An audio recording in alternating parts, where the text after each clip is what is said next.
घर आकर सिद्धार्थ अपने बिस्तर पर लेटा पूरे दिन की घटनाओं को स्मरण कर रहा था जब अचानक से उसके अंगूठी से एक रोशनी निकली और उसके मस्तिष्क में समा गई और सिद्धार्थ की आंखें रंग बदलते हुए बंद हो गई थी। उसने फिर से जब अपनी आंखें खोली तो खुद को एक खुले मैदान में पाया जहां पर दो युवक कई जानवरों के साथ बैठे हुए थे। उनमें से एक बाघ के साथ खेल रहा था और दूसरे के सामने हिरन, बकरी, शेर जैसे जानवर पंक्ति में खड़े हुए थे, जिन्हें देखकर ऐसा लग रहा था कि जैसे स्कूल में बच्चे खड़े हों। तभी एक वयस्क लाल पांडा उसके सामने आया और आगे के दोनों पैरों को उठाकर सिद्धार्थ के कंधे पर रखा और उसे चाटने लगा। उसकी जीभ की ठोकर पाते ही सिद्धार्थ की आंखें खुल गई और वो उठ बैठा। उसके आसपास की सारी चीजें सामान्य थीं, सिवाय एक आवाज को छोड़कर, जो न जाने कहां से आ रही थी। जब सिद्धार्थ ने आवाज आने वाली दिशा की ओर देखा तो सच्चाई जानकर उसके होश उड़ गए थे। उसे यकीन हो गया था कि वो आवाज गुल्लू की है। उस सपने के बाद सिद्धार्थ को अंदाजा हो गया कि उसके अंदर जानवरों से बात करने की कला आ गई है। वो समझ गया कि अंगूठी सुबह इसीलिए जंगल के बीचों बीच ले गई थी, जिससे वो उन बंधक जानवरों की जान बचाए। वो अब जानवरों की जुबान समझ सकता है। ये सोचकर ही सिद्धार्थ के शरीर में एक खुशी मिश्रित सिहरन दौड़ गई।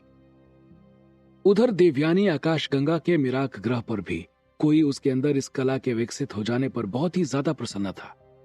कुलगुरु विचित्रवीर ने अपने शिष्य के माध्यम से युवराज रुद्रदेव को गुप्त संदेश भेजा कि वो आकर उनसे मिलें।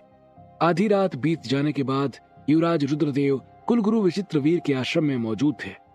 कुलगुरु विचित्रवीर रुद्रदेव से मुखातिब होते हुए बोले, युवराज, नए रक्षक के अंदर आंतरिक ऊर्जा से पवित्र बरसात कराने और पशुओं की भाषा समझने की तकनीक विकसित हो गई है।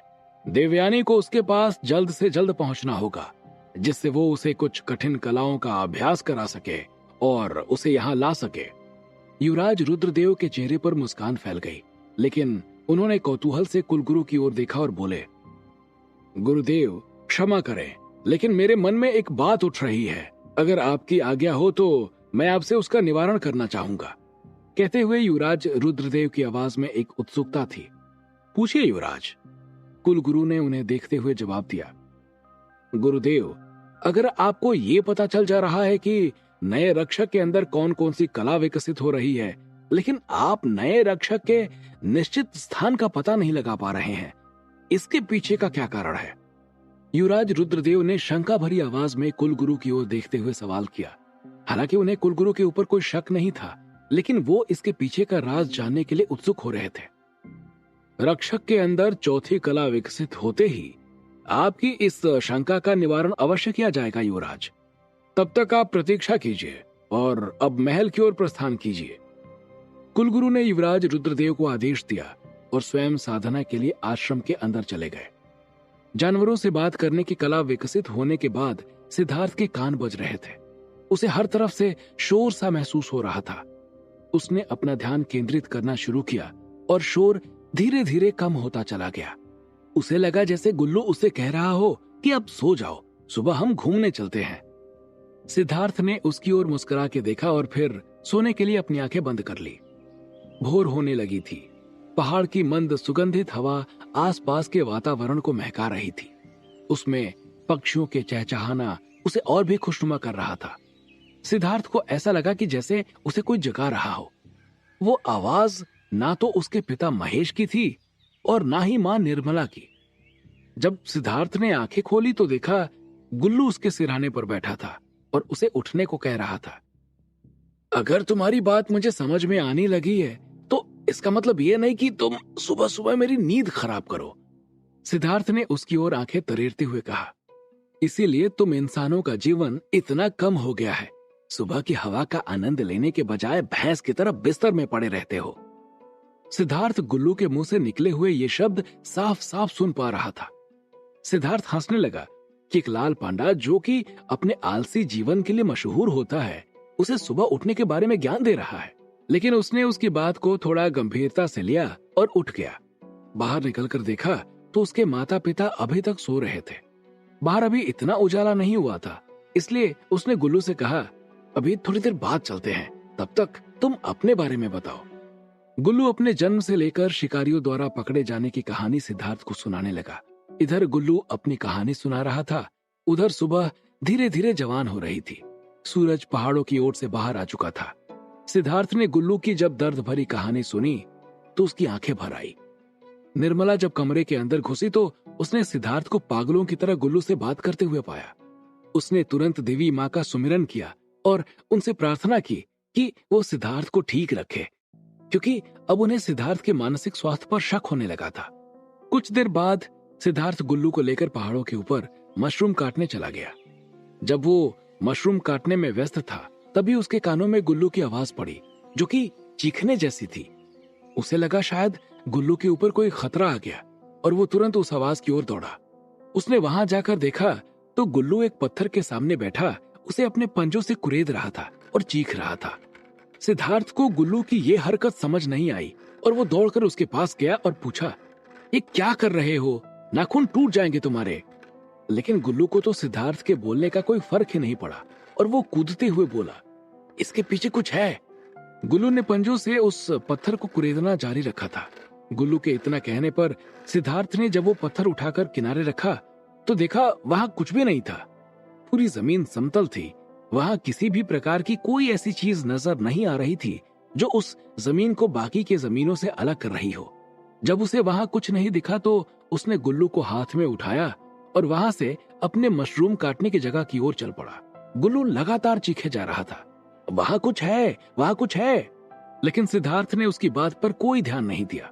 उसे लगा गुल्लू को कोई भ्रम है, इसलिए उसने उसकी बातों पर कोई खास ध्यान नहीं दिया और चलता रहा।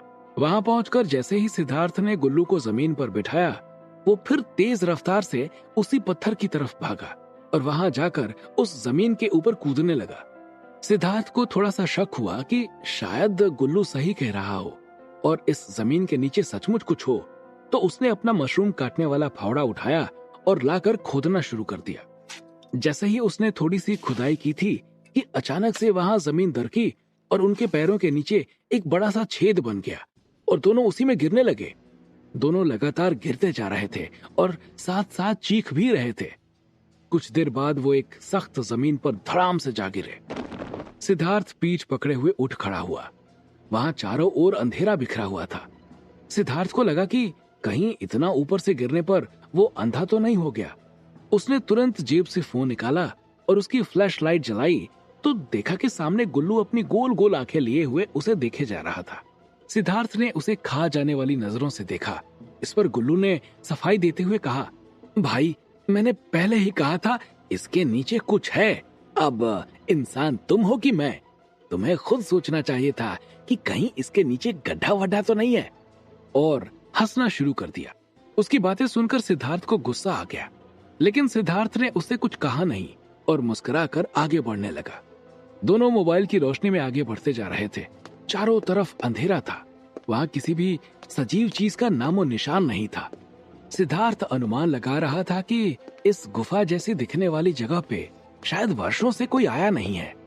चारों तरफ निगाह दौड़ाते हुए वो दोनों करीब 20 मिनट तक चलते गए और फिर उन्हें कुछ दूरी पर रोशनी आती हुई दिखाई दी। सिद्धार्थ और गुल्लू दोनों रोशनी की तरफ बढ़े। रोशनी बाहर से एक रास्ते से आ रही थी जो कि उससे करीब 20 फुट ऊपर था। जब सिद्धार्थ ने उतनी ऊंचाई देखी तो वो थोड़ा मायूस हो गया कि आखिर अब वो इतना ऊपर चढ़ेगा कैसे, और फिर सहारे के लिए चारों ओर देखने लगा कि उसे एक किनारे पर कुछ लटका दिखाई दिया। दूसरी ओर देवयानी का जहाज। अब देवयानी आकाश गंगा की परिधि से बाहर आ चुका था। जहाज के अंदर अपने भाई और राज्य रक्षक आदित्य की एक हाथों से बनाई गई तस्वीर देवयानी ने उठाई और सीने से लगा लिया। उसकी आंखों से निरंतर आंसू बहते जा रहे थे। उसने अपने भाई की तस्वीर देखते हुए कहा, भाई मैं शपथ लेती हूँ कि जब तक आपके मृत्यु के भागीदार लोगों को मृत्यु के घाट नहीं उतारूंगी, मैं चैन से नहीं बैठूंगी। वो नया रक्षक चाहे जहां होगा, मैं उसे खोज निकालूंगी। ये मेरा आपसे वादा है भाई। इधर सिद्धार्थ का मन गदगद हो गया, क्योंकि उसे लगा कोने में लटकी हुई चीज शायद रस्सी या किसी तरह की बेल है। लेकिन जब उसने फ्लैश लाइट की रोशनी में देखा तो वो दंग रह गया। असल में वो एक अजगर था जो सिद्धार्थ और गुल्लू को लगातार घूरे जा रहा था। अजगर को देखते ही गुल्लू की हालत खराब हो गई और वो तुरंत सिद्धार्थ के पीछे छुप गया।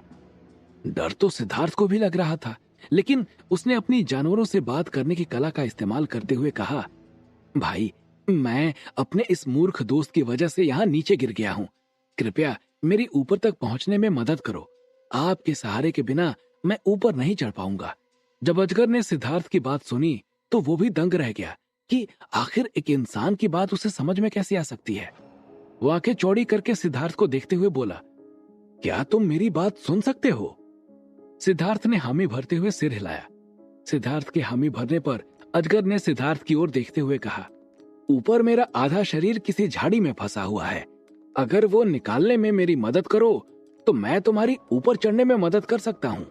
सिद्धार्थ ने तुरंत हामी भरी और जैसे ही चढ़ने के लिए आगे बढ़ा, गुल्लू ने उसे तुरंत रोका और उसके कान में फुसफुसाते हुए कहा, कहीं ये हम दोनों को खा गया तो? गुल्लू का डर देखकर सिद्धार्थ को गुस्सा आ गया। तुम्हारे पास कोई और रास्ता हो तो बताओ। सिद्धार्थ ने गुस्से के साथ फुसफुसाते हुए जवाब दिया तो गुल्लू ने कुछ नहीं कहा और जाकर सिद्धार्थ के कंधे पर लटक गया। सिद्धार्थ ने उसे लेकर अजगर की बॉडी का सहारा लेकर ऊपर की ओर चढ़ना शुरू कर दिया था। कड़ी मशक्कत और कई बार फिसलने के बाद आखिरकार वो गुफा के ऊपर भाग में पहुंचने में सफल हुआ। वहां जाकर उसने अंगड़ाई ली और जब चारों ओर ध्यान से देखा तो वहां का दृश्य देखकर उसे अपनी आंखों पर यकीन नहीं हो रहा था। आखिर कहां पहुंच गए थे सिद्धार्थ और गुल्लू, और कौन था इनकी मदद करने वाला अजगर? क्या होंगे इन सभी सवालों के जवाब? हमें कमेंट करके जरूर बताएं और आगे की कहानी जानने के लिए सुनते रहिए भूमिपुत्र, सिर्फ पॉकेट एफएम पर।